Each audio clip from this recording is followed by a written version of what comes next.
Detrás de México hay una gran potencia mundial. Desde el descubrimiento de campos petroleros que volvió rico al país, hasta la deuda tomada del gasto estatal que lo empobreció de manera considerable. Adéntrate en esta historia de adversidades, minerales de valores extraordinarios e ingenio industrial. México siempre ha sido el 13º país más grande del mundo y la segunda potencia más rica de América Latina. Su proximidad con Estados Unidos ha resultado muy exitosa por sus 54 cruces fronterizos y 4 zonas horarias. También el crecimiento de la educación a lo largo del tiempo y el trabajo constante en la agricultura y ganadería de los mexicanos siempre impulsó su bien comercio y riquezas económicas. De hecho, las exportaciones a Estados Unidos han jugado un papel significativo en el crecimiento de los mexicanos. Además, la frontera de 3.145 kilómetros también tuvo un papel fundamental en el enriquecimiento mexicano. Con la exportación creció el PIB de América del Norte de México en los años 20. Sobre todo, hubo un crecimiento en el sur basándose en la técnica del nearshoring, es decir, la proximidad con Estados Unidos y por ser el país americano con costos más bajos que el país de origen. Aumentar la eficiencia y la competitividad. Esto sobre todo en regiones como Tahuasca y Oaxaca. Por otra parte, el crecimiento de México fue del 18% año tras año frente a países como China y Estados Unidos, en los que el crecimiento era menor. Esto gracias a las diversas guerras comerciales entre países. Es así como México superó a China como la principal fuente de importaciones a Estados Unidos y quedó posicionado como el país con mayor crecimiento económico del G20. Por otro lado, la desigualdad sí le jugó en contra a México.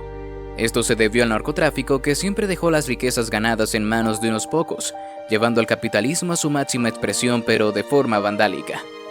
Así fue como emergieron figuras del narcotráfico como Pablo Escobar, pero que nunca se metían con los minerales y el petróleo.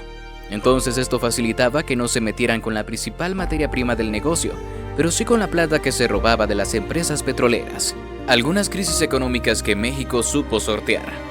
La crisis de 1976 fue una de las más grandes con una tasa que bajó al 2.1% y junto a la recesión, una inflación del 27% para fin de ese año. El déficit era de $3.000 millones y la deuda externa total era de más de $22.000 millones, con lo que la situación en serio se complicaba. Por otro lado, en el contexto político, los precios de los crudos del petróleo eran muy altos y los recientes hallazgos de pozos petroleros en el sur de la República determinaron el gobierno no quiero exportar al menos por un tiempo.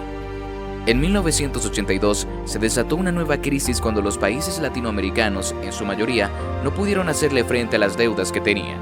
Es así como la deuda externa excedió su poder adquisitivo y no pidieron cumplir con el compromiso económico. Es que con la crisis del petróleo de 1973 se creó un punto muerto.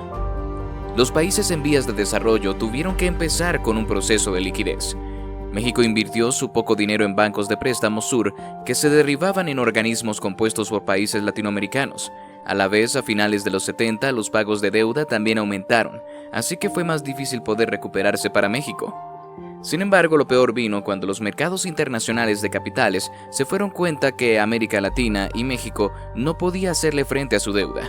México comunicó que no podía cumplir con la fecha de los pagos y anunció unilateralmente una moratoria por 90 días. También anunció los préstamos y renegociación de sus obligaciones de pago. De esta forma sí pudo hacerle frente a la deuda. Por último, podemos hablar de la última gran crisis en 2008, cuando al finalizar dicho algo, el Producto Bruto Interno sería de 8%. Estaba vinculada con las crisis en otros países, la deceleración de la crisis económica de Estados Unidos y la dependencia económica de México para con su vecino del norte.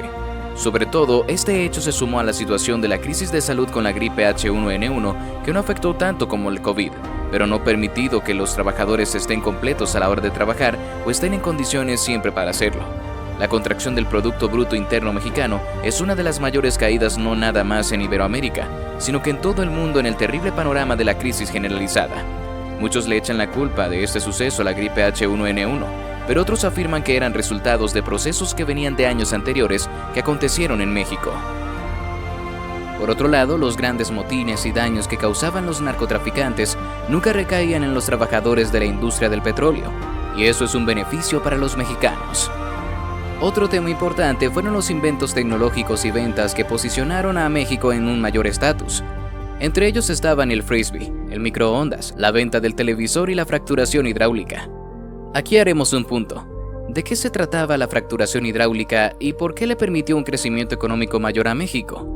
era justamente una técnica para posibilitar la extracción del petróleo del subsuelo. Estos también resultaban en el gas y la estimulación de pozos de los yacimientos de hidrocarburos.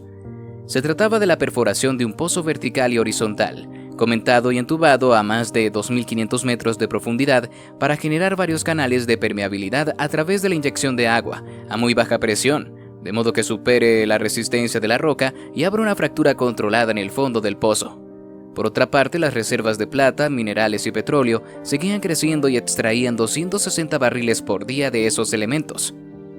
Todo esto era extraído con empresas privadas, pero el gobierno decidió en los años 30 contactarse con Lázaro Cárdenas, quien tenía una empresa nacional mexicana, preparada para la extracción y nacionalizar esta actividad con Pemex, su empresa.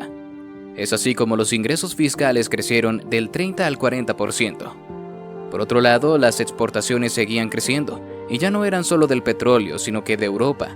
Ya habían llegado los televisores, y México aprovechó para adquirirlos y venderlos a precios bastante altos. En los años 50, con el crecimiento del petróleo, aumentó también la manufactura, el nivel de la educación y, a la vez, la mejorada tasa de alfabetización.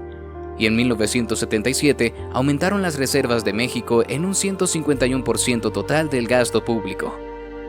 Todo este crecimiento se vio perjudicado cuando México decidió endeudarse financiando su programa de expansión del sector público, llevando la deuda del exterior de 3,8 a 581,2 millones de dólares en 1982, e impulsando ese año más pagos y préstamos que eran inalcanzables. Sin embargo, esto no trabó a México, ya que en 1994 firmó un tratado de libre comercio entre México y Canadá con Estados Unidos, creciendo las inversiones en un 41% y sumando las exportaciones manufactureras. Sobre todo las exportaciones con materiales electrónicos como celulares y televisores. Hay otro hecho que remarcar que fue subiendo en 2009, hubo una pequeña caída en la economía de México con una pequeña contracción del PIB en 6% y creciendo 5,4% en 2010. El PIB por habitante aumentó 4,4%. El dinamismo de la demanda externa y en parte el consumo también impulsaron esta recuperación. Es que la formulación bruta del capital tuvo una expansión magra. Las exportaciones se elevaron muy rápido a un 22%, pero a un ritmo menor que las exportaciones. Esto ayudó a que el déficit comercial como porcentaje del PIB, 1,2%, fuera incluso menor que el observado en 2009 con 1,5%. Además, el Acuerdo de Libre Comercio de América del Norte permitió acumular grandes cantidades de divisas que la pandemia del COVID obstaculizó en su momento, con un 12% de caída en el Producto Bruto Interno que los economistas y medios mexicanos vaticinaban para ese año. Pero los mexicanos nunca llegaron a ese porcentaje y pudieron recuperarse a la perfección. Hasta aquí hemos llegado con el video. Ya sabes, si te gustó puedes dar like, suscribirte a través de la campanita. Nos vemos muy pronto para más historias de potencias mundiales.